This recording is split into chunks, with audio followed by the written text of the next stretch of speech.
On April 13th, Expo 2025 Osaka finally opened its doors. And here on the Earth Japan channel, we're already bringing you a special report from the scene. In this video, I'll show you what Expo 2025 is like right now, what's going on, how to make reservations and see the exhibits, and even what the food situation is like. Plus, I'll share all the must-know tips before you visit, so you'll be totally ready for your trip to Expo 2025.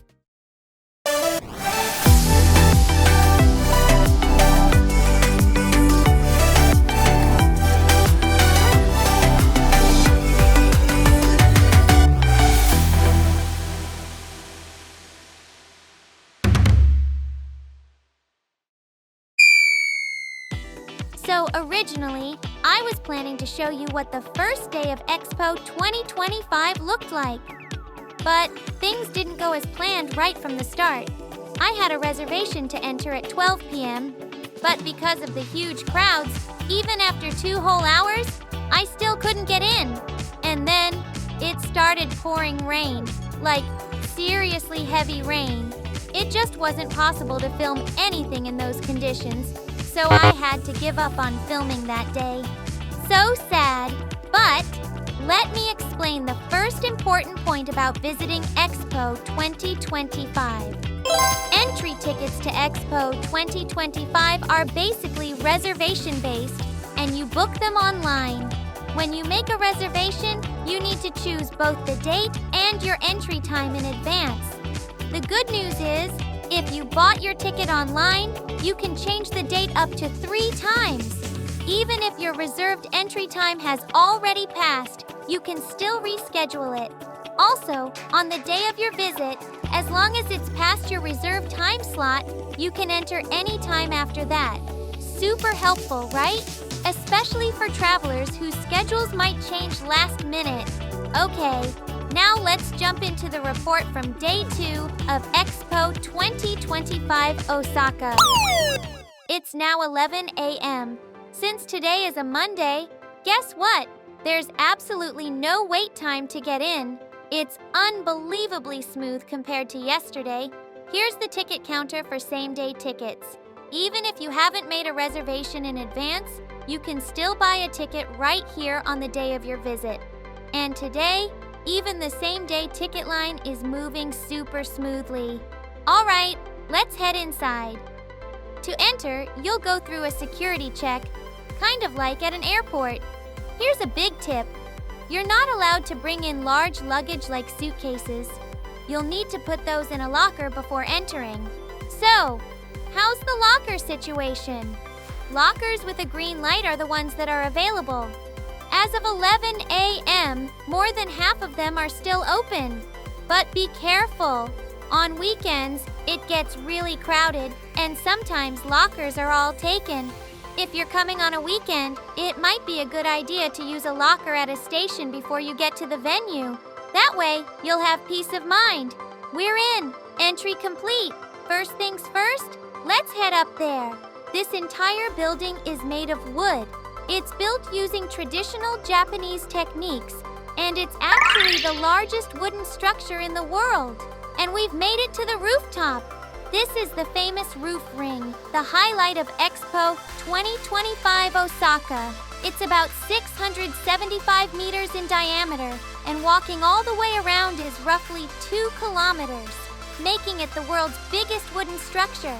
From the very top of the ring, you can get a full panoramic view of the entire venue and the beautiful surrounding scenery. It's amazing. All right, now let's go check out the exhibits and events happening today. But first, let's grab a venue map. Here comes the next important tip.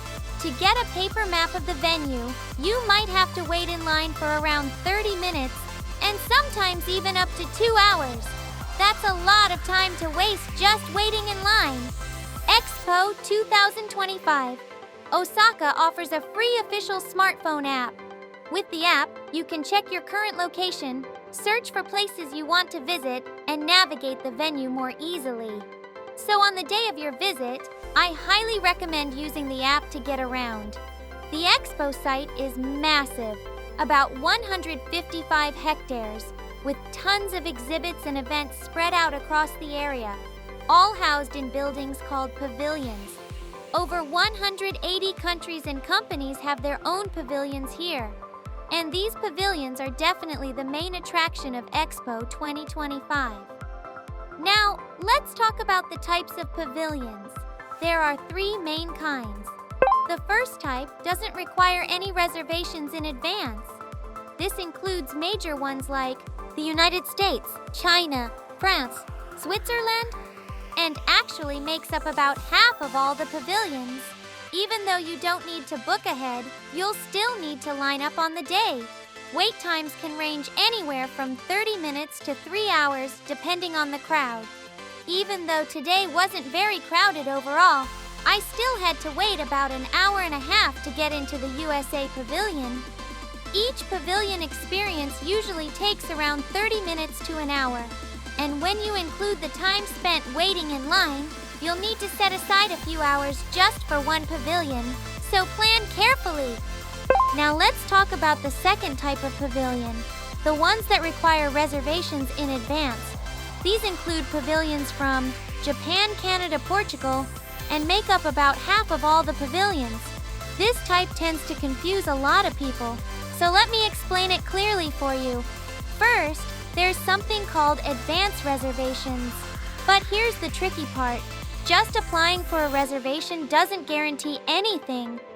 Among the people who apply, a random lottery is used to decide who actually gets a confirmed booking. So remember, signing up and getting a confirmed spot are 2 very different things.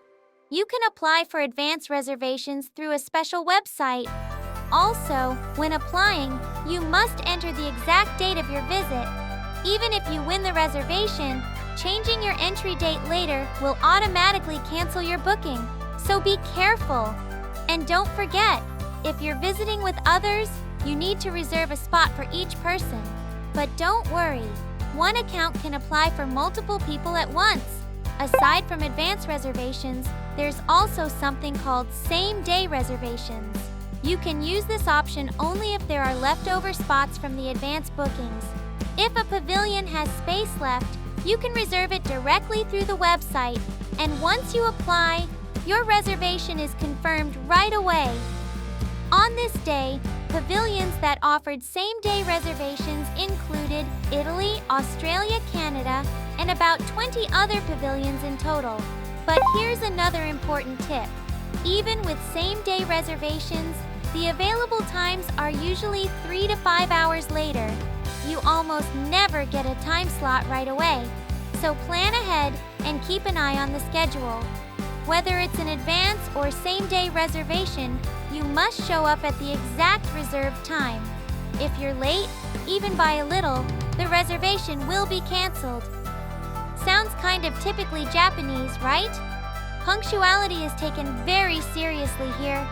Since the venue is huge, make sure to keep track of the time as you explore. The third type of pavilion is called a commons pavilion. Commons pavilions are shared spaces where multiple countries exhibit together. No reservations needed and no lines either. You can go in and out whenever you like. Super easy. There are 7 commons pavilions, labeled from A to F. Each one is staffed by representatives from the participating countries. It's a great way to enjoy a little international exchange as you chat with people from all over the world. And that's not all. Throughout the venue, there are tons of live events happening all the time. Most of them don't require reservations, so you can just walk up and enjoy the fun. Some events even let you join in and participate, so you can really be a part of the experience. Being able to explore so many cultures and events from around the world, all in just one day, that's what makes Expo 2025 so exciting. And finally, it's time for a food report. All around the venue, you'll find restaurants from countries all over the world. There are also tons of food trucks, so there's no shortage of options. On this particular day, I was able to grab food with almost no wait time. Well, except for the sushi restaurant. That one had a 2-hour wait. On Saturdays and Sundays, most restaurants can have wait times of several hours, so I recommend eating a little before or after lunch and dinner hours to avoid the crowds. Also, important tip, cash is not accepted anywhere inside the expo venue. Even the vending machines don't take coins or bills.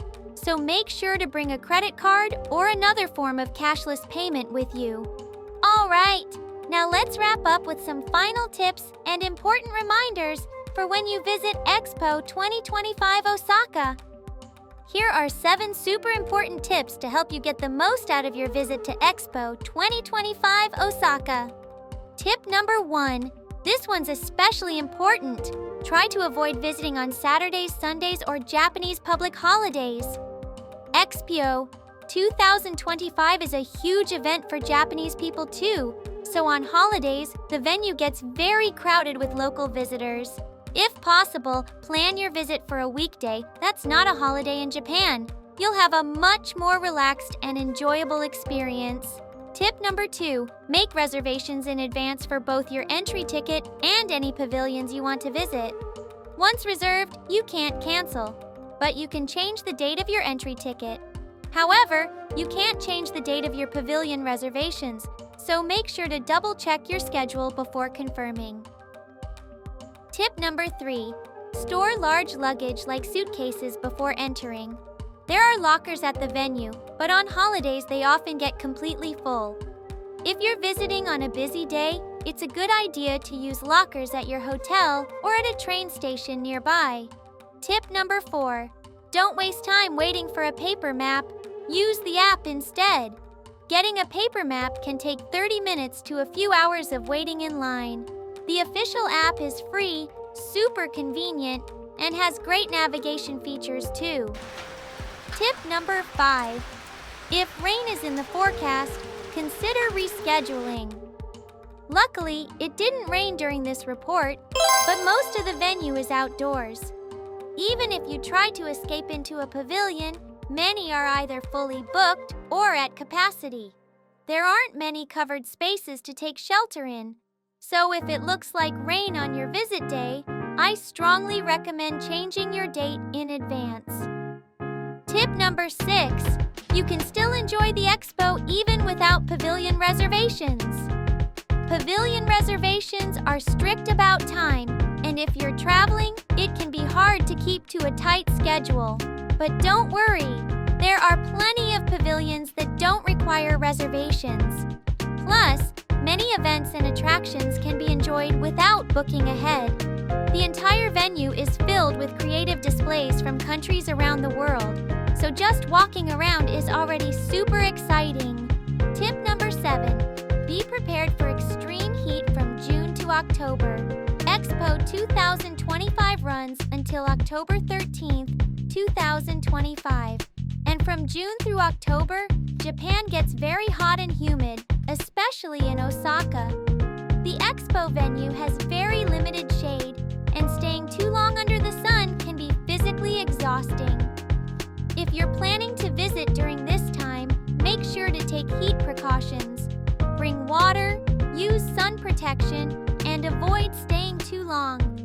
I recommend planning for a visit of about 4 to 6 hours so you don't overexert yourself in the summer heat. So, what did you think? In this report, I didn't go into detail about the events themselves because I really want you to come and experience it for yourself. Expo 2025 Osaka is seriously exciting, so don't miss it. Here on the Earth Japan channel, I'll be sharing lots more fun and useful videos to help you enjoy traveling around Japan. So don't forget to subscribe to the channel. See you next time. Bye-bye!